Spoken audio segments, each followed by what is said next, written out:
नमस्कार dear student. आप सबका स्वागत है एसपी स्टडी पॉइंट के इस यूट्यूब चैनल पर। आज की इस क्लास में हम बीएससी सेकेंड सेमेस्टर केमिस्ट्री का मॉडल सॉल्व पेपर लेकर के आए हैं।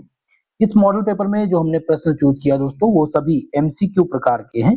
जैसा कि आप सबको पता है, लगभग जो विश्वविद्यालय हैं उनके एग्जाम्स इस बार एमसीक्यू पैटर्न पर हो। आप यूपी के स्टेट यूनिवर्सिटी से होंगे, जैसे कि राजा महेंद्र प्रताप अलीगढ़ विश्वविद्यालय, दीनदयाल उपाध्याय गोरखपुर विश्वविद्यालय, या आपका डॉक्टर राम मनोहर लोहिया अवध विश्वविद्यालय होगा, एमजेपीआरयू बरेली विश्वविद्यालय, आगरा विश्वविद्यालय, कानपुर विश्वविद्यालय, और साथ ही साथ दोस्तों मां शाकुंभरी विश्वविद्यालय, सहारनपुर बीयू झांसी जो महोबा विश्वविद्यालय है।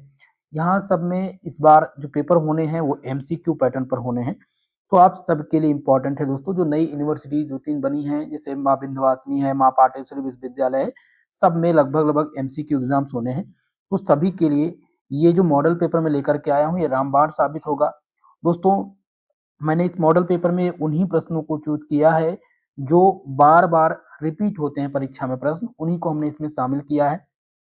इस पेपर में टोटल जो प्रश्न है वो 75 हैं, एमसीक्यू मोड में, हिंदी और इंग्लिश दोनों लैंग्वेज में है, आपको समझने में आसानी रहेगी।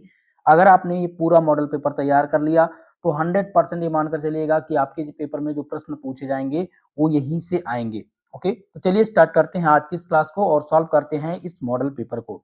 दोस्तों ये मॉडल पेपर जो मैं बताने जा रहा हूँ आप सभी को, ये है सेकेंड सेमेस्टर का, और 2026-27 सत्र यहाँ पर लिखा हुआ है, लेकिन अगर आप 28-29 में कभी भी आप इस वीडियो को देखेंगे तो एक ऐसा रामबाण वीडियो है जो हमेशा आपको पासिंग मार्क दिलाएगा। ठीक है, तो अब बात कर लेते हैं केमिस्ट्री के पेपर टाइटल की। तो पेपर टाइटल जो आपका है वो है bio organic and medicinal chemistry, ये आपका पेपर टाइटल है दोस्तों। चलिए स्टार्ट करते हैं और पहला प्रश्न सॉल्व करते हैं। पहला प्रश्न इसमें है ऑरलॉन बहुलक है। Orlon is a polymer of, option में दिया गया ए जिसमें वाइनिल साइनाइड, ऑप्शन बी आपका है वाइनिल क्लोराइड, सी है स्टेरीन, और डी ऑप्शन है इनमें से कोई नहीं। तो आपको याद रखना है दोस्तों, जो आरलान है, आरलान बहुलक किसका है, तो ये वाइनिल वाइनिल साइनाइड का बहुलक है। ठीक है, तो आंसर इसमें से कौन सा हो जाएगा, ऑप्शन नंबर ए। आरलान बहुलक किसका है, वाइलिन साइलाइड का। ओके, ऑप्शन नंबर ए आपका इसमें करेक्ट उत्तर हो जाएगा।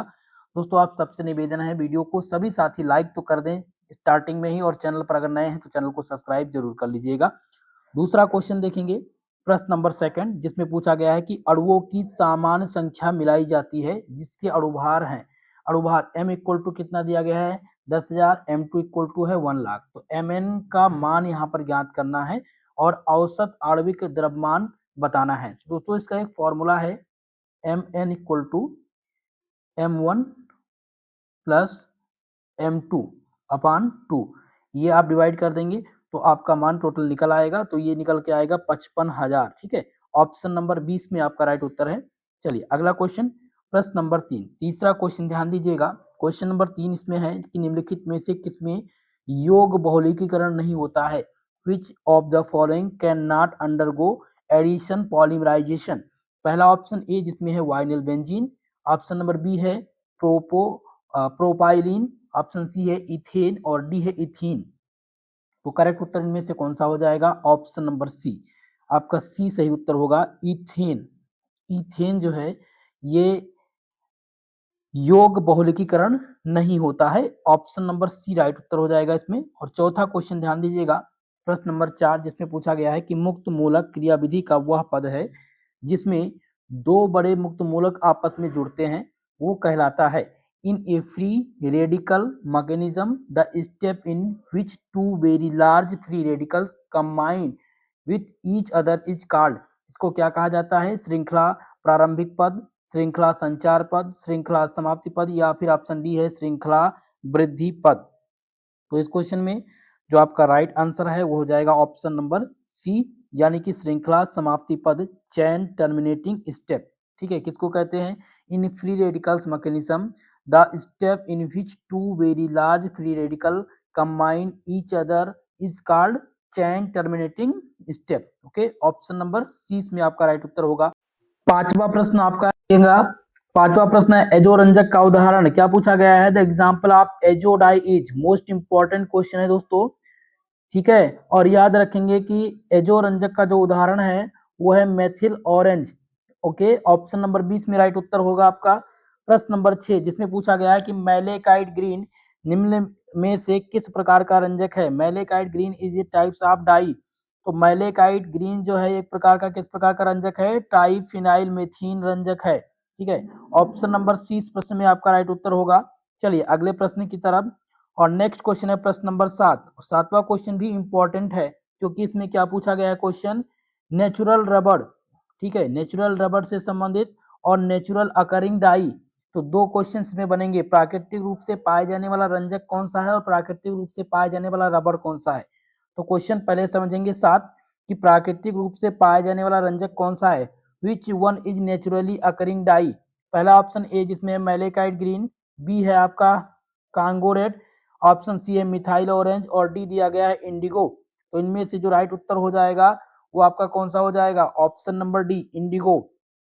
प्राकृतिक रूप से पाए जाने वाला जो रंजक है वो इंडिगो है, इसलिए आंसर हो जाएगा ऑप्शन नंबर डी। अगला क्वेश्चन प्रश्न नंबर 8। आठवां क्वेश्चन देखेंगे और इसमें पूछा गया कि रंग देने वाले समूह को क्या कहते हैं। मोस्ट इंपॉर्टेंट क्वेश्चन है दोस्तों, इसको ध्यान रखेंगे कि कलर प्रोड्यूसिंग ग्रुप को क्या कहा जाता है। पहला ऑप्शन ए है जिसमें वर्ण वर्धक है, ऑप्शन बी दिया गया है जिसमें क्रोमोगन जिसको हिंदी में बोलते हैं वर्णकोत्पादक, ऑप्शन सी जिसको क्रोमोफोर बोलते हैं, ऑप्शन डी है आपका उपयुक्त सभी। तो आपको बता दें रंग देने वाले समूह को वर्ण मूलक बोलते हैं, क्रोमोफोर बोलते हैं, इसलिए आंसर नंबर आपका सी इसमें राइट उत्तर होगा। अगला क्वेश्चन लेंगे प्रश्न नंबर 9। 9 नंबर क्वेश्चन है कि इंडिगो रंजक बनाने में एन फिनाइल ग्लाइसिन के उपयोग में इंडोक्सिल में परिवर्तित हो जाता है। In the preparation of indigo dye N phenyl glycine is converted in indoxyl by use of.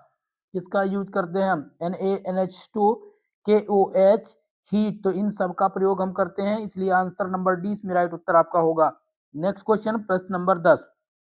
10 number question ध्यान दीजिएगा दोस्तों। और 10वां क्वेश्चन आपका इसमें पूछा गया है कि निम्नलिखित में से कौन सा त्रुटिपूर्ण युग्म है। Which of the following is incorrect pair. इनमें से क्या बताना है, त्रुटिपूर्ण, इनमें से गलत कौन है ये आपको इसमें बताना है। ठीक है, पहले ऑप्शन को हम यहाँ पर चेक करेंगे। पहला ऑप्शन दिया गया यहाँ पर कि फिनाप्थलीन और एंथ्राक्विनोन रंजक, क्या ये दो पेयर जो है ये सही है। ऑप्शन बी देखेंगे एलेजरीन और एंथ्राक्विनोन रंजक। तो एलेजरीन और एंथ्राक्विनोन रंजक ये त्रुटिपूर्ण युग्म नहीं है, ये परफेक्ट युग्म है। कांगोरेट और एजो डाई यानी कांगोरेट और एजो डाई ये भी इसमें समयुग्मी है।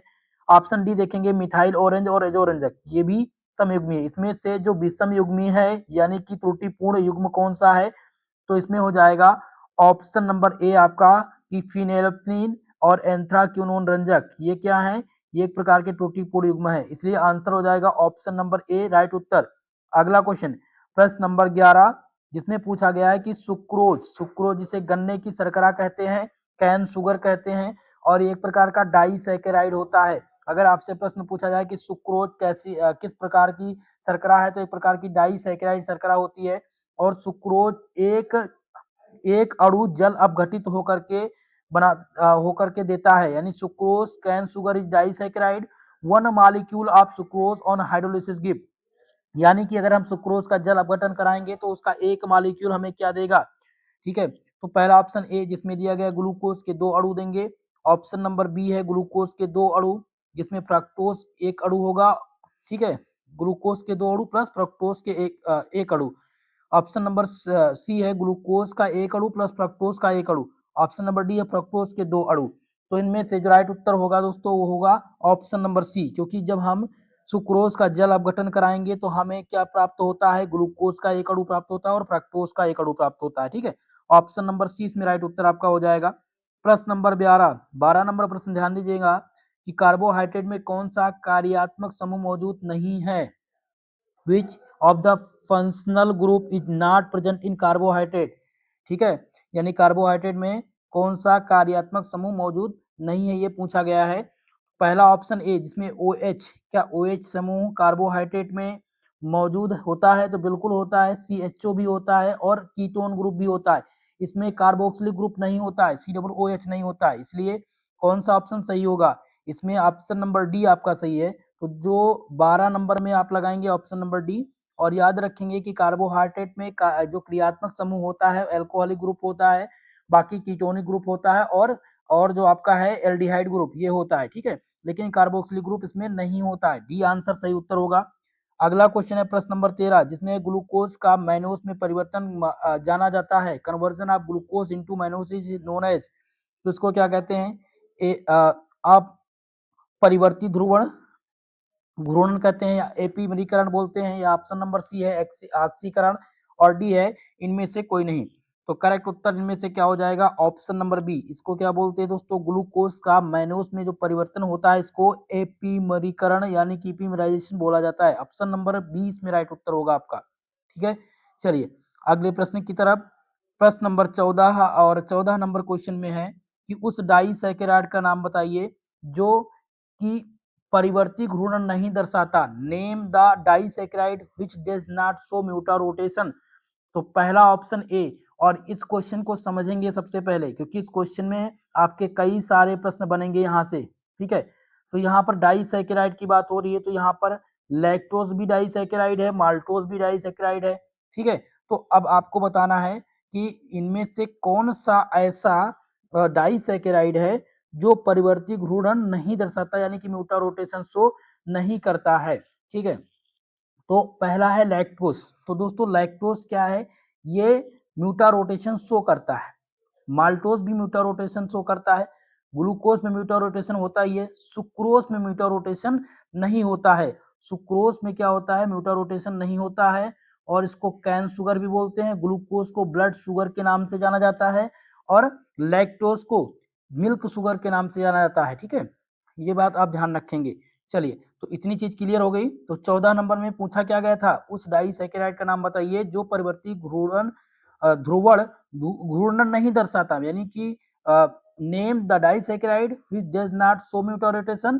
तो वो क्या है? सुक्रोज। चलिए अगला क्वेश्चन लेते हैं, और नेक्स्ट क्वेश्चन है आपका 15 नंबर क्वेश्चन है ग्लूकोज है। ग्लूकोज क्या पूछा गया है? ग्लूकोज है एक प्रकार का एल्डोहेक्सोसेस है, या कीटोहेक्सोसेस है, या ओलिगोसैकेराइड है, या डी है इनमें से कोई नहीं। तो दोस्तों याद रखेंगे कि ग्लूकोज क्या है? ग्लूकोज ये आपका एक प्रकार का एल्डोहेक्सोसेस है, ठीक है। एल्डोहेक्सोसेस ऑप्शन नंबर ए में आपका राइट उत्तर होगा। चलिए अगला क्वेश्चन प्रश्न नंबर 16 नंबर क्वेश्चन है कि एक एल्डोज को इसके अगले उच्च होमोलॉग में परिवर्तित किया जाता है। An aldose is convert into next higher homologous by Kiliani अपक्रिया द्वारा, या वेहल अपक्रिया द्वारा, या फिर परिवर्ती घूर्णन द्वारा, या इनमें से कोई नहीं। दोस्तों इनमें से सही उत्तर आपका हो जाएगा यहाँ पर ऑप्शन नंबर ए। यानी कि जब एक एल्डेज को हम क्या करेंगे, इसके अगले उच्च होमोलॉग में परिवर्तित करते हैं, तो ये किस के प्रक्रिया के द्वारा होता है? तो ये किलियानी अपक्रिया के द्वारा होता है। ऑप्शन नंबर ए इसमें राइट उत्तर आपका होगा। 17 नंबर क्वेश्चन है कि इनमें से कौन सी शर्करा अपचायक नहीं है? Which of the following is non reducing sugar. इनमें से आपको नॉन रेड्यूसिंग शुगर बताना है। तो ग्लूकोज रेड्यूसिंग शुगर है, माल्टोज भी रेड्यूसिंग शुगर है, लेकिन सुक्रोज रेड्यूसिंग शुगर नहीं है। सुक्रोज क्या है? ये रेड्यूसिंग शुगर नहीं है, ये डाइसैकेराइड है। ऑप्शन नंबर आपका इसमें क्या सही हो जाएगा? बी करेक्ट उत्तर हो जाएगा, ठीक है। 17 नंबर में बी आंसर सही उत्तर होगा। प्रश्न नंबर 18 नंबर क्वेश्चन ध्यान दीजिएगा, जिसमें है कि उस विधि का नाम बताइए जिसमें एल्डोज डी ग्लूकोज सबसे पहले ब्रोमीन जल के साथ अपक्रिया करके अरेबिनोज में परिवर्तित किया जाता है। Name the method in which aldose D glucose is converted into arabinose when it is first treated with bromine water. Option A जिसमें है वेहल की विधि, बी है रफ की विधि, सी है एडमन की विधि, और ऑप्शन नंबर डी है इनमें से कोई नहीं। तो इस क्वेश्चन में जो सही उत्तर हो जाएगा वो जाएगा ऑप्शन नंबर बी। यहाँ पर रफ की विधि, रफ मेथड, ठीक है। रफ मेथड एक प्रकार की ऐसी विधि है जिसमें एल्डोज डी ग्लूकोज सबसे पहले ब्रोमीन जल से अपक्रिया करके एरेबिनोज में परिवर्तित किया जाता है। ओके चलिए अगला क्वेश्चन लेते हैं, प्रश्न नंबर 19 नंबर क्वेश्चन है कि ग्लूकोज और ग्लैक्टोज हैं। ग्लूकोज एंड ग्लैक्टोज आर, ये क्या है? एक प्रकार के एनोमर हैं एक दूसरे के, या डाइसैकेराइड हैं, या ओलिगोसैकेराइड है या फिर एफीमर हैं। तो ये बहुत ही इंपॉर्टेंट क्वेश्चन है। ग्लूकोज और गैलेक्टोज आर एपीमर। ओके, ये दोनों क्या हैं, एक दूसरे के एफीमर हैं। ऑप्शन नंबर डी इसमें राइट उत्तर होगा। 20 नंबर क्वेश्चन है, सुक्रोज का जल अपघटन कहलाता है hydrolysis of sucrose is called. तो जब हम सुक्रोज का जल अपघटन कराते हैं तो इस पूरी प्रक्रिया को क्या कहा जाता है, इस पूरी प्रक्रिया को हम शर्करा का प्रतिलोमन, इन्वर्जन ऑफ शुगर बोलते हैं। क्या कहते हैं, इन्वर्जन ऑफ शुगर, यानी कि शर्करा का प्रतिलोमन। इसलिए ऑप्शन नंबर ए में आपका राइट उत्तर हो जाएगा।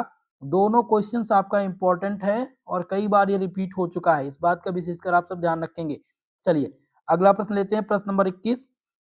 और 21 नंबर क्वेश्चन है कि किसके कारण टोलेन अभिकर्मक फ्रक्टोज का अपचयन करता है, यानी Tollens reagents reduce fructose due to. पहला ऑप्शन है असम्मित कार्बन, ऑप्शन नंबर बी है CHO समूह की उपस्थिति, प्रेजेंस ऑफ है CHO ग्रुप, या OH समूह की उपस्थिति, या फिर एलोनीकरण के द्वारा। तो इसमें जो सही उत्तर है दोस्तों वो हो जाएगा आपका ऑप्शन नंबर डी। ठीक है, यानी कि एलोनीकरण के कारण टॉलन अभिकर्मक फ्रक्टोज का अपचयन करता है, इसलिए आंसर हो जाएगा ऑप्शन नंबर इसमें डी। चलिए अगले क्वेश्चन की तरफ। प्रश्न नंबर आपका है 22। और 22 नंबर क्वेश्चन में प्रश्न पूछा गया है, एल्डो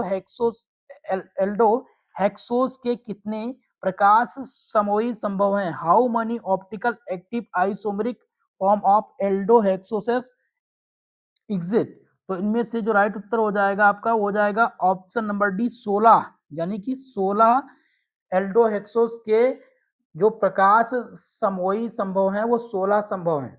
प्रश्न नंबर 23 ध्यान दीजिएगा। और 23 नंबर क्वेश्चन है कि कौन से अमीनो अम्ल में कोई असम्मित कार्बन नहीं होता है, which amino acid has no asymmetric carbon. पहला ऑप्शन जिसमें है हिस्टीडीन, बी है ग्लाइसिन, सी है एलानिन, और डी ऑप्शन है थ्रियोनिन। तो इनमें से जो राइट उत्तर हो जाएगा दोस्तों वो हो जाएगा आपका ऑप्शन नंबर कौन सा, ऑप्शन नंबर बी। ठीक है, इनमें से ग्लाइसिन सही उत्तर है, क्योंकि ग्लाइसिन एक प्रकार का ऐसा एमिनो अम्ल है जिसमें कोई असम्मित कार्बन नहीं होता है। चलिए अगला क्वेश्चन लेते हैं, प्रश्न नंबर 24। और 24 नंबर क्वेश्चन जिनमें क्या पूछा गया है, ध्यान दीजिएगा। प्रश्न नंबर 24 जिसमें है कि निम्नलिखित में से कौन सा गैर आवश्यक अमीनो अम्ल है, which of the following is non essential amino acid. इनमें से नॉन एसेंशियल अमीनो एसिड पूछा गया है। पहला ऑप्शन है ग्लाइसिन, बी है एस्पार्टिक अम्ल, सी है एनालीन, और डी है उपयुक्त सभी। तो यहाँ पर सही उत्तर हो जाएगा उपयुक्त सभी। ये सभी नॉन एसेंशियल, ये सभी क्या है, एक प्रकार के नॉन एसेंशियल अमीनो एसिड हैं। ठीक है, और ऑप्शन नंबर कौन सा, ऑप्शन डी इसमें राइट उत्तर हो जाएगा, ऑल ऑफ दिस। तो अगर आपसे प्रश्न पूछे कि नॉन एसेंशियल अमीनो एसिड, तो जिसमें आप याद रखेंगे ग्लाइसिन, एस्पार्टिक अम्ल, एनालिन, ये सभी क्या है, ये नॉन एसेंशियल यानी गैर आवश्यक अमीनो अम्ल हैं। चलिए अगला क्वेश्चन लेते हैं, प्रश्न नंबर 25। 25 नंबर प्रश्न है, प्रोटीन में किस प्रकार की कुंडलिनी संरचना पाई जाती है, what types of helix is observed in protein. Protein में किस प्रकार की हेलिक्स संरचना पाई जाती है। तो पहला है वार्मावर्ती हेलिक्स, ये left handed helix, right handed helix, या पैरेलल डबल हेलिक्स, या फिर एंटी पैरेलल डबल हेलिक्स। तो इनमें से जो सही उत्तर है आपका वो है आपका ऑप्शन नंबर बी, यानी कि प्रोटीन में किस प्रकार की कुंडलिनी संरचना पाई जाती है, तो दक्षिणावर्ती कुंडलिनी यानी राइट हैंडेड हेलिक्स पाई जाती है। ऑप्शन नंबर 20 में आपका राइट उत्तर हो जाएगा। ठीक है, चलिए अगला क्वेश्चन। और नेक्स्ट क्वेश्चन है प्रश्न नंबर 26। 26 नंबर क्वेश्चन जिसमें पूछा गया है कि लाइसिन किस प्रकार का अमीनो अम्ल है, which types of amino acid is lysine. पहला ऑप्शन है क्षारीय अमीनो अम्ल, बी है अम्लीय अमीनो अम्ल, सी है उदासीनी अमीनो अम्ल, और डी है बीटा अमीनो अम्ल। तो दोस्तों याद रखेंगे कि लाइसिन जो है, यानी कि लाइसिन एक प्रकार का क्षारीय अमीनो अम्ल है। ठीक है, लाइसिन क्या है, एक प्रकार का क्षारीय अमीनो अम्ल। ऑप्शन नंबर ए इस क्वेश्चन में आपका राइट उत्तर होगा। 27 नंबर क्वेश्चन है कि पेप्टाइड का एन टर्मिनल अमीनो अम्ल किसके द्वारा पहचाना जाता है, the N terminal amino acid of a peptide identified by. पहला ऑप्शन है जिसमें कार्बोक्सी पेंटेज, बी है फेनिल आइसोथियोसाइनाइड, ऑप्शन सी है ट्रिप्सिन और डी दिया गया है इलास्टेज। तो इस प्रश्न में जो सही उत्तर है वो हो जाएगा ऑप्शन नंबर बी, यानी कि फेनिल आइसोथियोसाइनेट। ठीक है, पेप्टाइड का एन टर्मिनल एमिनो अम्ल के साथ, अमीनो अम्ल किसके द्वारा पहचाना जाता है, तो ये पहचाना जाता है फेनिल आइसोथियोसाइनेट के द्वारा, इसलिए ऑप्शन नंबर 20 में आपका राइट उत्तर होगा। चलिए अगला प्रश्न है प्रश्न नंबर 28, और इसमें पूछा गया है दोस्तों क्वेश्चन कि धातु आयन सहकारक व्यवहार करते हैं, ए मेटल आयन को फैक्टर एक्ट एज, तो ये किस प्रकार का व्यवहार करते हैं, ये लुईस अम्ल, लुईस एसिड के रूप में व्यवहार करते हैं। ऑप्शन नंबर 20 प्रश्न में सही उत्तर आपका होगा। चलिए प्रश्न नंबर 29 की तरफ, 29 नंबर क्वेश्चन जिसमें पूछा गया है कि निम्नलिखित में से कौन सा एंजाइम है, which of these is an enzyme. पहला ऑप्शन ए, ध्यान दीजिएगा जिसमें ऑप्शन ए कह रहा है ट्रिप्सिन, ट्रिप्सिन क्या है, एक प्रकार का एंजाइम है, बिल्कुल ट्रिप्सिन क्या है, एक प्रकार का एंजाइम है, इसलिए इसमें कौन सा आंसर हो जाएगा, ऑप्शन ए करेक्ट उत्तर। ठीक है, ऑप्शन ए क्या हो जाएगा आपका राइट उत्तर हो जाएगा। अगला क्वेश्चन है प्रश्न नंबर 30, जिसमें पूछा गया कि प्रोटीन का विकृतीकरण किसकी उपस्थिति में होता है, प्रोटीन का डीनेचुरेशन किसकी उपस्थिति में होता है, ये आपको बताना है। तो पहला ऑप्शन ए जिसमें यूरिया दिया गया है, बी है आपका कि कार्बनिक विलायक, ऑप्शन सी है ताप, और डी है उपयुक्त सभी आल ऑफ एबव। तो इसमें जो सही उत्तर होगा दोस्तों वो क्या हो जाएगा, हो जाएगा उपयुक्त सभी, क्योंकि जब हम प्रोटीन का डीनेचुरेशन कर रहे होंगे तो इसमें यूरिया, कार्बनिक विलायक यानी ऑर्गेनिक सॉल्वेंट और हीट इनकी जरूरत पड़ती है, इन तीनों की, इसलिए आंसर हो जाएगा ऑल ऑफ एबव, उपयुक्त सभी, आंसर हो जाएगा ऑप्शन नंबर डी। अगला क्वेश्चन प्रश्न नंबर 31, ध्यान दीजिएगा 31 नंबर क्वेश्चन है कि बहुलक प्रोटीन बना होता है, protein is a polymer made of, protein बहुलक प्रोटीन किसका, protein is polymer made of, ठीक है, किससे बना होता है, कार्बोहाइड्रेट से, अमीनो अम्ल से, न्यूक्लिक अम्ल से या कार्बोक्सिलिक अम्ल से। दोस्तों याद रखेंगे कि जो बहुलक प्रोटीन होता है वो अमीनो अम्ल अमीनो एसिड से मिलकर के बना होता है, इसलिए आंसर हो जाएगा इसमें ऑप्शन नंबर बी आपका राइट उत्तर।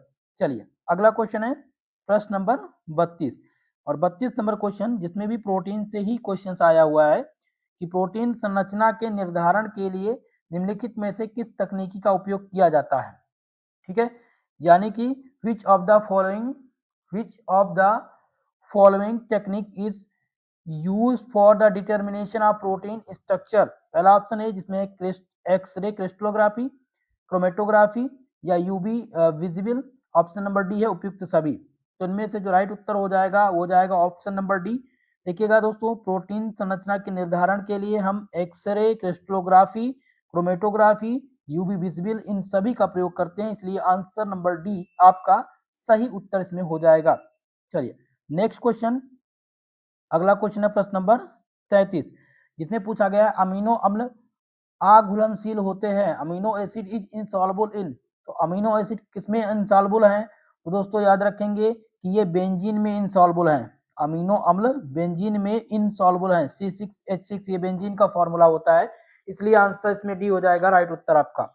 चलिए अगला क्वेश्चन प्रश्न नंबर 34, और 34 नंबर क्वेश्चन में पूछा गया है कि न्यूक्लिक अम्ल का एकलक है, monomer of nucleic acids, monomer of nucleic acids, पहला है न्यूक्लियोटाइड्स, ऑप्शन बी है न्यूक्लियोसाइड्स, सी है अमीनो अम्ल और डी है कार्बोक्सिलिक अम्ल। तो monomer of nucleic acid is क्या हो जाएगा दोस्तों इसमें, न्यूक्लियोटाइड। ठीक है, न्यूक्लियोटाइड क्या है, ये मोनोमर है किसका, न्यूक्लिक एसिड का, ऑप्शन नंबर ए इसमें आपका राइट उत्तर होगा। नेक्स्ट क्वेश्चन है प्रश्न नंबर 35, जिसमें थायमीन का क्या पूछा गया है, थायमीन की संरचना पूछी गई कि थायमीन की संरचना क्या होती है। ठीक है, तो चार ऑप्शन दिए गए हैं, चारों में अलग अलग संरचना बनी है, अब इसको आपको पहचानना होगा कि थायमीन की संरचना इनमें से कौन सी है। तो दोस्तों थायमीन का सबसे पहले हम फॉर्मूला नोट डाउन करेंगे, फॉर्मूला होता है C6H5N2O2, ये होता है थायमीन का फॉर्मूला, और इसका अदर नेम क्या है आप लोग नोट डाउन कर लीजिए, इसका दूसरा नाम थायमीन का अदर नेम जो है वो है 5 मिथाइल यूरेसिल, 5 मिथाइल यूरेसिल। ठीक है, ये अदर नेम इसका है। तो आप अगर आपसे ऑप्शन में दे कि थायमिन का अदर नाम क्या है या थायमिन का फॉर्मूला क्या है, तो आप लोग फॉर्मूला नोट डाउन कर लेंगे। C6H5N2O2 ये होता है इसका फॉर्मूला। और उसके बाद में इसका अदर नेम क्या है, 5 मेथाइल यूरेसिल। अब बात करते हैं हम इसकी संरचना की। तो इसकी जो संरचना बनेगी वो किस किस प्रकार से बनेगी, कुछ इस प्रकार से बनेगी। ये ऑप्शन नंबर सी जो आपका है यही आपका इसका राइट स्ट्रक्चर है। आप लोग नोट डाउन कर लीजिएगा इस स्ट्रक्चर को। ये थायमिन का ओपन स्ट्रक्चर है जो कि मोस्ट इंपॉर्टेंट है और बार बार पेपर में पूछा जाता रहता है। चलिए अगला क्वेश्चन है प्रश्न नंबर 36 नंबर क्वेश्चन, जिसमें पूछा गया है कि न्यूक्लिक अम्ल जल अपघटन पर देते हैं, जब हम न्यूक्लिक एसिड का हाइड्रोलिसिस कराते हैं तो हमें क्या प्राप्त होता है। पहला ऑप्शन ए जिसमें दिया गया है केवल फास्फोरिक अम्ल। बी ऑप्शन देखेंगे जिसमें क्या दिया गया है दोस्तों, केवल शर्करा। सी है केवल प्यूरिन। और डी दिया गया शर्करा, प्यूरिन, क्षार, पिरिमिडीन और फास्फोरिक अम्ल। तो इनमें से जो राइट उत्तर आपका हो जाएगा ऑप्शन नंबर डी। ठीक है, क्योंकि न्यूक्लिक एसिड का जब हम जल अपघटन कराते हैं तो हमें क्या मिलता है, शर्करा, प्यूरिन, क्षार, पिरिमिडीन और फास्फोरिक अम्ल प्राप्त होते हैं। ओके, चलिए अगला क्वेश्चन लेते हैं प्रश्न नंबर 37 नंबर क्वेश्चन है कि आरएनए में कौन सा क्षार उपस्थित नहीं होता है, which base is not present in RNA. तो आरएनए में क्या जो है क्या नहीं होता है, ये आपको बताना है। कौन सा क्षार उपस्थित नहीं होता है, तो थाइमिन। आरएनए में थाइमिन उपस्थित नहीं होता है। ऑप्शन नंबर ए करेक्ट उत्तर हो जाएगा। और आरएनए में यहां से दो चीज आपकी क्लियर होंगी आरएनए से, कि आरएनए में कौन सा क्षार उपस्थित नहीं होता, तो थाइमिन। और उपस्थित होता कौन कौन सा है, यूरेसिल, साइटोसिन और एडानिन। ये सब आरएनए में पाए जाते हैं। लेकिन थाइमिन कहाँ पाया जाता है, डीएनए में पाया जाता है। क्लियर है। चलिए अगला क्वेश्चन प्रश्न नंबर है 38। और 38 नंबर क्वेश्चन जिसमें पूछा गया है न्यूक्लियोटाइड का कौन सा अवयव विषम चक्रीय है, which of these components of nucleotides is heterocyclic. पहला ऑप्शन है इसमें फास्फेट, बी है फास्फोरिक अम्ल, सी है मोनोसैकेराइड और डी है एडेनिन। तो करेक्ट उत्तर कौन सा होगा, ऑप्शन नंबर डी हो जाएगा। न्यूक्लियोटाइड का कौन सा अवयव विषम चक्रीय है, तो वो है एडानिन। एडानिन ये विषम चक्रीय है। Okay, option number D right उत्तर इसमें हो जाएगा। नेक्स्ट क्वेश्चन है प्रश्न नंबर 39। और यह क्वेश्चन बहुत ही मोस्ट इंपॉर्टेंट है, जिसमें पूछा गया है कि ट्राइफॉस्फेजिन में पी और एन का संकरण क्या है। What is the hybridisation of P and N in triphosphazene. पहला ऑप्शन ए देखेंगे जिसमें दिया गया sp2 और sp2 संकरण। ठीक है, ऑप्शन नंबर बी है sp2 और sp3। ऑप्शन नंबर सी sp3 और sp2। तो बिल्कुल सही ऑप्शन होगा। ट्राइफॉस्फेजिन में p और n का जो संकरण है वो sp3 और sp2 है, इसलिए ऑप्शन नंबर सी इसमें आपका राइट उत्तर होगा। 40 नंबर क्वेश्चन है एडनोसिन एक उदाहरण है। Adenosine is an example of purine क्षार का, न्यूक्लियोसाइड का, न्यूक्लियोटाइड का या फिर पायरिडैक्सिन क्षार का। तो दोस्तों याद रखेंगे कि एडिनोसिन एक उदाहरण किसका है। एडिनोसिन जो उदाहरण है दोस्तों, ये किसका उदाहरण है, ये उदाहरण न्यूक्लियोसाइड का, इसका उदाहरण है न्यूक्लियोसाइड का एक उदाहरण है, इसलिए ऑप्शन नंबर 20 में राइट उत्तर आपका होगा। अगला क्वेश्चन है प्रश्न नंबर 41। ध्यान दीजिएगा 41 नंबर क्वेश्चन। ठीक है, और 41 नंबर क्वेश्चन में प्रश्न है प्रकाश प्रकीर्णन विधि से क्या निर्धारित किया जाता है। Light scattering method used for the determination of. तो प्रकाश प्रकीर्णन विधि से जो हम निर्धारित करते हैं वो MW का मान ज्ञात करते हैं। किसका, MW का मान ज्ञात करते हैं। ऑप्शन नंबर 20 में राइट उत्तर आपका होगा। नेक्स्ट क्वेश्चन है प्रश्न नंबर 42 और बहुत ही मोस्ट इंपॉर्टेंट है। निम्नलिखित में से पैरासीटामोल की सही संरचना पूछी गई है। क्या पूछी गई है, पैरासीटामोल की सही संरचना इनमें से पूछी गई है। ठीक है, अब पहला हम देखेंगे ऑप्शन नंबर ए जिसमें दिया गया है पैरासीटामोल का स्ट्रक्चर, बी आपका ऑप्शन है, सी ऑप्शन और डी ऑप्शन। चलिए अब बताने का प्रयास कीजिएगा इनमें से पैरासीटामोल की सही संरचना कौन सी है। तो पैरासीटामोल की जो सही संरचना है वो हो जाएगा ऑप्शन नंबर बी आपका। ठीक है, जिसमें क्या इंक्लूड है, यहाँ पर आप देखेंगे बेंजीन रिंग जिसके साथ OH समूह जुड़ा हुआ है NHCOCH3। ठीक है, ये पैरासीटामोल का फॉर्मूला होता है। ऑप्शन नंबर 20 में राइट उत्तर हो जाएगा। और इंपॉर्टेंट है, 100% गारंटी है इस क्वेश्चन का आना। और अगला क्वेश्चन 43 नंबर ध्यान दीजिएगा, जिसमें क्या पूछा गया है, एस्पिरिन, पैरासीटामोल और एस्पिरिन ये 100% आते हैं। एस्पिरिन पूछा गया क्या है, एक प्रकार का ये एसिटिल सैलिसिलिक अम्ल है या बेंजाइल सैलिसिलिक अम्ल है या क्लोरोबेंजिक अम्ल है या एंथ्रालिक अम्ल है। तो दोस्तों यहाँ पर आप याद रखेंगे कि जो एस्पिरिन है ये एसिटिल सैलिसिलिक एसिड है। ऑप्शन नंबर ए आपका इसमें करेक्ट उत्तर हो जाएगा, यानी 43 नंबर में ऑप्शन आपका ए सही उत्तर है। ठीक है, 43 नंबर में आपका ए ऑप्शन सही है और 42 नंबर में आपका बी ऑप्शन सही है। ठीक है, चलिए अगला क्वेश्चन प्रश्न नंबर 44, जिसमें पूछा गया है कि निम्नलिखित में से कौन सी एंटीबायोटिक दवा नहीं है, which among the following is not antibiotic drug.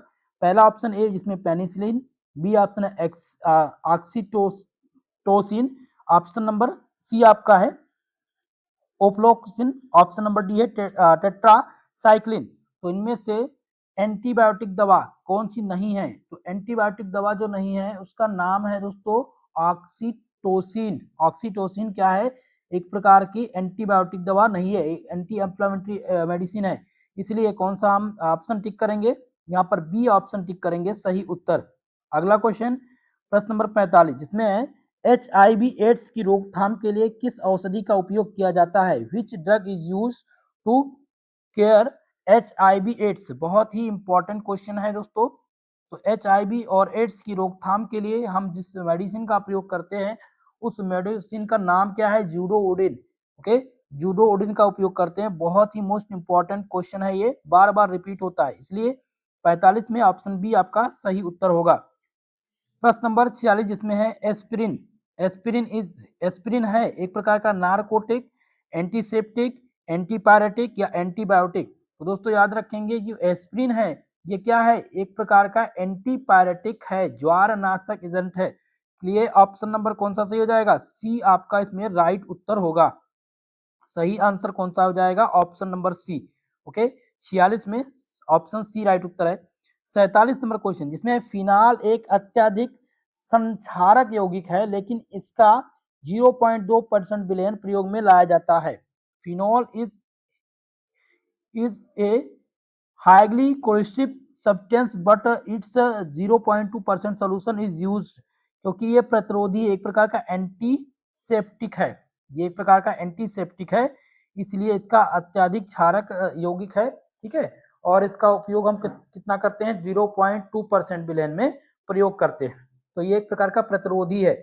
Option number B सही उत्तर हो जाएगा। तो फिनॉल क्या पूछा जाए, फिनॉल प्रतिरोधी है या प्रतिजैविक है या संक्रमणहारी है या फिर प्रतिहिस्टामाइन है, तो आप लोग लगाएंगे प्रतिरोधी है ये। ठीक है, चलिए अगला क्वेश्चन लेते हैं प्रश्न नंबर 48।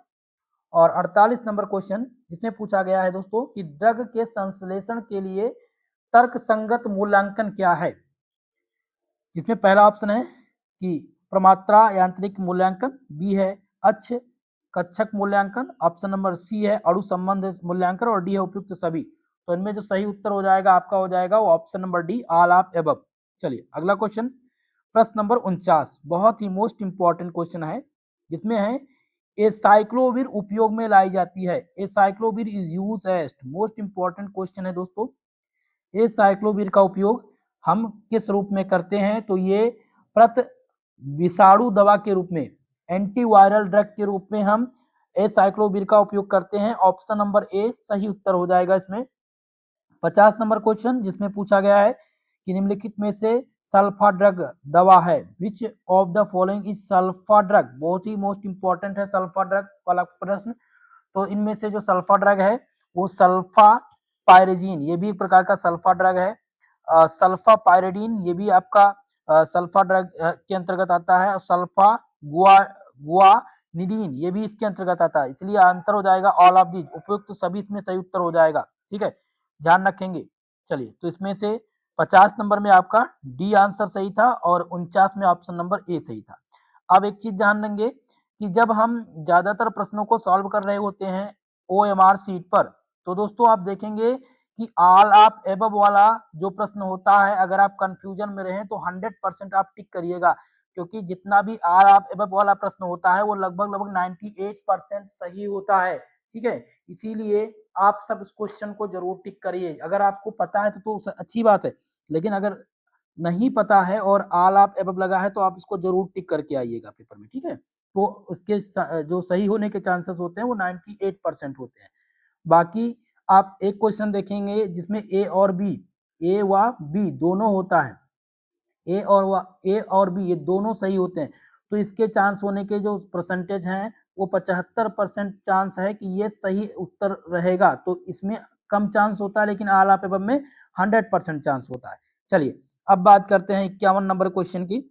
और 51 नंबर प्रश्न है कि उस औषधि का नाम बताइए जो मलेरिया के उपचार के लिए प्रयोग होती है। Name the medicine use for the treatment of malaria. Most important question आ चुका है कि मलेरिया के उपचार के लिए कौन सी औषधि का प्रयोग किया जाता है। ऑप्शन नंबर ए जिसमें है कि ब्रूफेन, बी है एस्प्रिन, सी है क्लोरोक्विनिन और डी है पैरासीटामोल।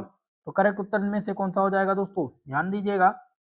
इनमें से जो आपका सही उत्तर हो जाएगा वो हो जाएगा option number C chloroquine. Chloroquine जो है इसका प्रयोग किसके इलाज में करते हैं, तो मलेरिया के उपचार में करते हैं। ऑप्शन नंबर सी राइट उत्तर हो जाएगा।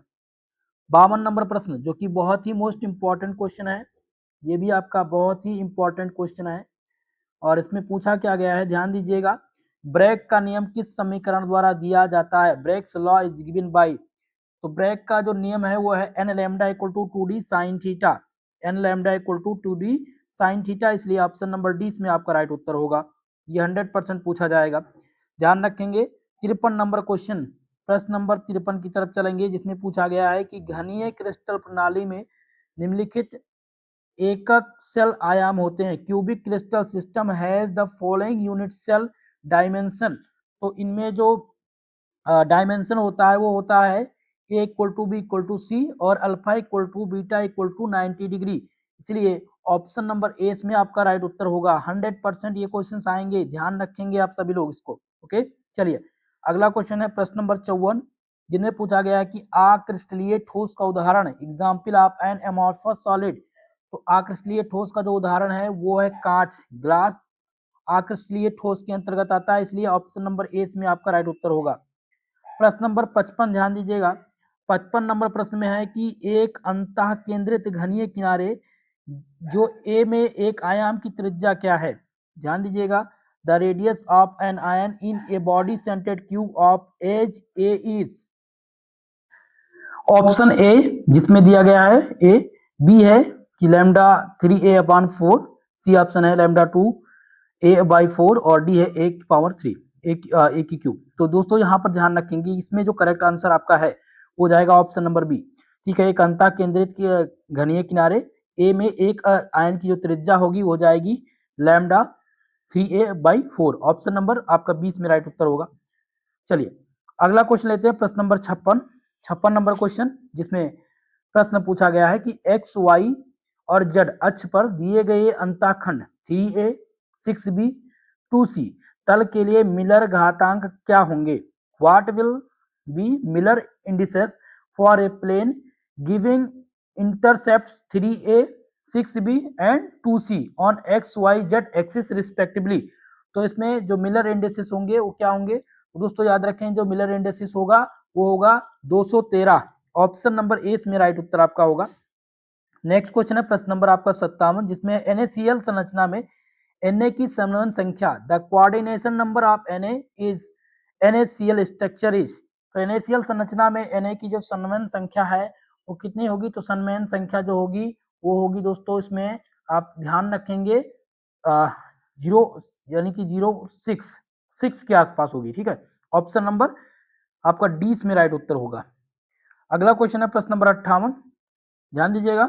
और 58 नंबर प्रश्न में पूछा गया कि सीजियम क्लोराइड की क्रिस्टल संरचना है, सीजियम क्लोराइड की क्रिस्टल संरचना कौन सा है। ऑप्शन ए जिसमें अंतः केंद्रित घनीय है, बी है साधारण घनीय, सी है फलक केंद्रित घनीय और डी है षटकोणीय। तो दोस्तों याद रखेंगे कि सीजियम क्लोराइड की क्रिस्टल जो संरचना है वो क्या है, तो इसकी जो क्रिस्टल संरचना है वो कहलाती है आपका ऑप्शन नंबर ए अंतः केंद्रित घनीय बॉडी सेंटेड क्यूबिक यानी BCC। ऑप्शन नंबर ए इसमें राइट उत्तर होगा। प्रश्न नंबर 59, जिसमें है कि सममितित तत्व है, एलिमेंट्स ऑफ सिमेट्री आर, तो एलिमेंट ऑफ सिमेट्री इनमें से कौन से हैं? एलिमेंट ऑफ सिमेट्री ये सभी हैं, सममित तल, plane of symmetry, axis of symmetry और सेंटर ऑफ सिमेट्री, ये सभी क्या हैं? एलिमेंट ऑफ सिमेट्री हैं। इसलिए आंसर नंबर डी इसमें राइट उत्तर हो जाएगा। 100% दोस्तों ये मोस्ट इंपॉर्टेंट है, ये बहुत बार रिपीट हो चुका है डीडी यूनिवर्सिटी में, राजा महेंद्र प्रताप कानपुर विश्वविद्यालय में, ठीक है, तो ये बार बार रिपीट हुआ है, इसलिए आप सभी लोग इसको तैयार जरूर कर लीजिएगा। अगला क्वेश्चन है प्रश्न नंबर 60, और 60 नंबर क्वेश्चन टेफ्लॉन का उदाहरण पूछा गया है। Teflon is an example of, Teflon एक उदाहरण है, किसका उदाहरण है? पहला ऑप्शन ए जिसमें सम बहुलक जिसे होमोपॉलीमर कहते हैं, बी है हेट्रोपॉलीमर, सी है एडिशन पॉलीमर और डी है ए बी सी दोनों।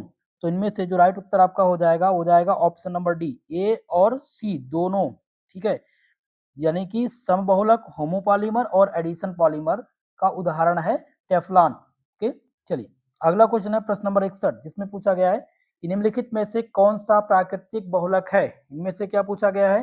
प्राकृतिक बहुलक पूछा गया है। तो पहला ऑप्शन सेलुलोज, सेलुलोज क्या प्राकृतिक बहुलक के अंतर्गत आता है? जी बिल्कुल, सेलुलोज क्या है? एक प्रकार का ये नेचुरल पॉलीमर है, इसलिए ऑप्शन नंबर ए इसमें राइट उत्तर आपका हो जाएगा। नेक्स्ट क्वेश्चन है प्रश्न नंबर 62, और 62 नंबर क्वेश्चन जिसमें पूछा गया है कि नाइलॉन सिल्क डेक्रान है, नाइलॉन सिल्क डेक्रान आर, ये क्या है? एक प्रकार के प्लास्टिक है, फाइबर रेशा है या इलास्टोमर है, या इनमें से कोई नहीं। तो दोस्तों याद रखेंगे कि नायलॉन, सिल्क और डेक्रान एक प्रकार के क्या है? फाइबर रेशा है, एक प्रकार के क्या है दोस्तों? ये फाइबर रेशे हैं। ऑप्शन नंबर बी राइट उत्तर इसमें हो जाएगा। प्रश्न नंबर 63 जिसमें पूछा गया है कि निम्नलिखित में से कौन सा थर्मोसेटिंग बहुलक है? मोस्ट इंपॉर्टेंट है दोस्तों, थर्मोसेटिंग बहुलक इनमें से कौन सा है? ऑप्शन ए जिसमें है नाइलॉन 6, बी है पानी वाइनिल क्लोराइड जिसे पीबीसी आप बोलेंगे, पीवीसी बोलते हैं आप लोग, पॉली वाइनिल क्लोराइड, सी है बैकेलाइट और डी है टेफ्लॉन। तो करेक्ट उत्तर इनमें से हो जाएगा ऑप्शन नंबर सी, ठीक है, इनमें से थर्मोसेटिंग बहुलक जो है वो बैकेलाइट है, ऑप्शन नंबर सी इसमें आपका राइट उत्तर होगा। चलिए अगले क्वेश्चन की तरफ, प्रश्न नंबर 64, 64 नंबर क्वेश्चन, जिसमें क्या पूछा गया है? 64 नंबर में पूछा गया है बहुलकों का आणविक द्रव्यमान ज्ञात कीजिए। Molecular mass of polymers is determined by using, यानी कि बहुलकों का आणविक द्रव्यमान किसकी सहायता से हम ज्ञात करते हैं? तो हम ज्ञात करते हैं दोस्तों इनमें ओस ओस्मीटरी के द्वारा, या फिर बी ऑप्शन है प्रकाश के प्राकीर्ण विधि से भी इसका ज्ञात करते हैं, और अल्ट्रा सेंट्रीफ्यूगेशन, इसलिए ऑल ऑफ एबव इसमें हो जाएगा, ऑल ऑफ दीज इसमें सही उत्तर है आपका, ठीक है। चलिए अगला क्वेश्चन है प्रश्न नंबर 65, 65 नंबर क्वेश्चन, जिसमें कौन सा प्राकृतिक बहुलक नहीं है?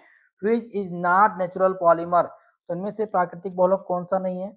इनमें यहाँ पर बात हो रही है प्राकृतिक बहुलक नहीं है ये नहीं पूछा जा रहा है। इसी में बहुत सारे स्टूडेंट कंफ्यूज हो जाते हैं कि इनमें से कौन सा प्राकृतिक बहुलक नहीं है। तो नाइलॉन याद रखेंगे, नाइलॉन प्राकृतिक बहुलक नहीं है, बाकी ऊन, चमड़ा, सिल्क ये सभी नेचुरल पॉलीमर हैं। क्लियर है? चलिए अगला क्वेश्चन लेते हैं, प्रश्न नंबर आपका 66, 66 नंबर क्वेश्चन, जिसमें जिगलर नाटा उत्प्रेरक, Ziggler Natta catalyst most important है, ये बार बार एग्जाम में पूछा जाता रहता है, ये दोनों प्रश्न, ठीक है। तो जिगलर नाटा कैटालिस्ट इनमें से कौन सा है? तो जिगलर नाटा जो कैटालिस्ट है वो है R3A1 TiCl4, ए माफ कीजिएगा R3Al TiCl4, ये जिगलर नाटा कैटालिस्ट है। Okay, option number B right उत्तर है और बार बार ये रिपीट होता है। 67 नंबर क्वेश्चन, और इस क्वेश्चन में पूछा गया है जो बहुलक के बारे में सही नहीं है, इनमें से बताना है कि कौन सा बहुलक के बारे में सही नहीं है। पहला ऑप्शन ए जिसमें दिया गया बहुलक में कोई आवेश नहीं होता है, तो बिल्कुल बहुलक में कोई आवेश नहीं होता है, ये सत्य कथन है, ठीक है। बी है बहुलक की सांद्रता अधिक होती है, बिल्कुल अधिकता होती है। बहुलक प्रकाश का प्रकीर्णन करते हैं, 100% करते हैं। बहुलक में कम आणविक भार होता है, तो बहुलक में अधिक आणविक भार होता है, ये कथन इसमें गलत है। ऑप्शन नंबर डी इसमें राइट उत्तर आपका हो जाएगा। प्रश्न नंबर 68, ध्यान दीजिएगा, 68 नंबर क्वेश्चन है कि प्राकृतिक बहुलकों के लिए बहु विक्षेपण सूचकांक होता है। तो बहु विक्षेपण जो सूचकांक होता है वो 1 से कम होता है, लेस देन 1 होता है, ठीक है। तो यहाँ पर हो जाएगा, यहाँ पर less than 1, option number B, ठीक है, बी ऑप्शन यहाँ पर आपका राइट उत्तर होगा। 69 नंबर प्रश्न है प्लास्टिक इनमें से कौन सा है? बहुत ही इंपॉर्टेंट है, थर्मोप्लास्टिक कौन सा है इनमें से? तो थर्मोप्लास्टिक जो होते हैं वो लीनियर पॉलीमर होते हैं, लीनियर पॉलीमर को थर्मोप्लास्टिक बोलते हैं। ऑप्शन नंबर ए इसमें आपका राइट उत्तर होगा। प्रश्न नंबर 70 ध्यान दीजिएगा, 70 नंबर क्वेश्चन जिसमें है कि बहुविक्षेपण सूचकांक को परिभाषित किया जाता है। तो बहुविक्षेपण सूचकांक को जो परिभाषित किया जाता है वो किया जाता है दोस्तों MW/M1 के फॉर्म में, इसलिए आंसर हो जाएगा ऑप्शन नंबर सी इसमें राइट उत्तर। प्रश्न नंबर 71 जिसमें पूछा गया है कि नियोप्रिन रबर एक बहुलक है। Neoprene rubber is a polymer of, तो नियोप्रिन रबर जो है ये बहुलक किसका है दोस्तों? ये क्लोरोप्रिन, क्लोरोप्रिन का एक प्रकार का बहुलक है, इसलिए आंसर हो जाएगा ऑप्शन नंबर ए। अगला क्वेश्चन प्रश्न नंबर है आपका 72 और इसमें पूछा गया है कि योग बहुलकीकरण कहलाता है। योग बहुलकीकरण क्या कहलाता है? तो योग बहुलकीकरण को श्रृंखलाबद्ध बहुलकीकरण कहते हैं, चैन ग्रोथ पॉलीमराइजेशन बोलते हैं। ऑप्शन नंबर 20 में आपका राइट उत्तर होगा। नेक्स्ट क्वेश्चन है प्रश्न नंबर आपका 73 दोस्तों और इसमें पूछा गया है 73 नंबर क्वेश्चन में कि निम्नलिखित में से कौन सा एक पॉलीएमाइड है? Which one is polyamide? इनमें से कौन सा एक पॉलीएमाइड है? तो पहला ऑप्शन है जिसमें है रेयान, रेयान, बी ऑप्शन है टेरिलीन, सी है नाइलान और डी है आरलान। तो आपको बता दें नाइलान जो है एक प्रकार का पॉलीएमाइड है। ऑप्शन नंबर सी इस क्वेश्चन में आपका राइट उत्तर होगा। नेक्स्ट क्वेश्चन है प्रश्न नंबर 74 और इसमें पूछा गया प्रश्न 74 नंबर क्वेश्चन में कि ध्यान दीजिएगा 74 नंबर प्रश्न को कि टेरिलीन या डेक्रान एथिलीन ग्लाइकॉल का, एथिलीन ग्लाइकॉल और किसका संघनन बहुलक है? टेरिलीन और dacron is condensation polymer of ethylene glycol and, पहला ऑप्शन है जिसमें थैलिक अम्ल, बी ऑप्शन है बेंजोइक अम्ल, सी है सैलिसिलिक अम्ल और डी है टेरिथैलिक अम्ल। तो इनमें जो सही उत्तर आपका हो जाएगा दोस्तों वो क्या हो जाएगा? ऑप्शन नंबर डी टेरिथैलिक अम्ल। ठीक है, टेरिथैलिक अम्ल सही उत्तर है। टेरिलीन या डेक्रान एथिलीन ग्लाइकॉल और टेरिथैलिक अम्ल का संघनन बहुलक है। अगला क्वेश्चन है प्रश्न नंबर 75 जो कि मोस्ट इंपॉर्टेंट है, ध्यान दीजिएगा। गट्टा पर्चा होता है, गट्टा पर्चा इस, तो गट्टा पर्चा क्या है? एक प्रकार का ट्रांस पॉली आइसोप्रीन है। मोस्ट इंपॉर्टेंट क्वेश्चन है दोस्तों, इसका आप विशेष कर ध्यान रखेंगे कि एक प्रकार का ट्रांस पॉली आइसोप्रीन है। ओके, ऑप्शन सी इसमें राइट उत्तर हो जाएगा। तो आज के इस मॉडल पेपर को हमने पूरा सॉल्व कर लिया है जिसमें 75 क्वेश्चंस हमने इंक्लूड किए थे। नेक्स्ट जो वीडियो आएगी जिसमें 100 क्वेश्चन हम एमसीक्यू प्रकार का लेकर के आएंगे, जो कल रात 8 बजे से ही क्लास चलेगी। तो बीएससी के सेकंड सेमेस्टर के स्टूडेंट के लिए बता दें कि आप लोग की जो क्लास होगी वो स्टार्ट कब होगी? तो वो स्टार्ट होगी रोज रात 8 बजे। आप सभी लोग लाइव आने का प्रयास कीजिएगा। इसके पीडीएफ के लिए हमारे टेलीग्राम चैनल को ज्वाइन कर लीजिए जहां से आपको पीडीएफ इसका मिलता रहेगा। एक इंपॉर्टेंट चीज आपको बता दें दोस्तों, आप सबके लिए जिनको कंप्लीट कोर्स चाहिए, यानी कि आपको अभी तक कुछ आप लोगों ने तैयार नहीं किया है और आप चाहते हैं कि हमें एक ही साथ सारा वीडियो लेक्चर मिल जाए या हमें पीडीएफ मिल जाए या इंपॉर्टेंट क्वेश्चन मिल जाए या प्रीवियस सत्र के पेपर मिल जाए, तो इसके लिए दोस्तों सेकेंड सेमेस्टर के लिए हमने एक कोर्स लॉन्च किया है 399 रुपीज का, 399 रुपये का, जिसमें आपको ऑल सब्जेक्ट के पीडीएफ नोट्स मिल जाएंगे। सभी सब्जेक्ट के आपको क्वेश्चन पेपर मिल जाएंगे प्रीवियस सत्र के, जो ऑब्जेक्टिव में होंगे और रिटन पैटर्न दोनों आधार पे होंगे। इनके सभी इंपॉर्टेंट क्वेश्चन होंगे और इसी प्रकार के जैसे मैंने आज मॉडल पेपर कराया है ठीक इसी प्रकार के 4 मॉडल पेपर होंगे जो आपको पेपर में 100% मार्क्स दिलाएंगे। यूनिट बाय यूनिट आपके प्रत्येक यूनिट में कितना प्रश्न आना है, कितने प्रश्न इंपॉर्टेंट हैं, वो सभी मैं एमसीक्यू के फॉर्म में सॉल्व करा के आपको दूंगा। ठीक है, तो ये सब करने के लिए आपको हमारा प्ले स्टोर पर ऐप है एसपी स्टडी पॉइंट का, एसपी स्टडी पॉइंट आप सर्च करेंगे प्ले स्टोर पर तो आपको एप्लीकेशन मिल जाएगा जिसमें आपको कोर्स बाई करना होगा 399 रुपीज का। ठीक है, जिसमें आपको एक ही साथ सारे जो पीडीएफ नोट्स हैं, जो वीडियो लेक्चर हैं वो आपको मिल जाएंगे। ओके, तो दोस्तों आप सब लोग सपोर्ट कीजिएगा और चैनल पर जो भी हमारे नए हैं चैनल को सब्सक्राइब जरूर कर लीजिएगा। ओके, तो आज के लिए बस इतना ही, मिलते हैं नेक्स्ट वीडियो में, तब तक के लिए जय हिंद जय भारत।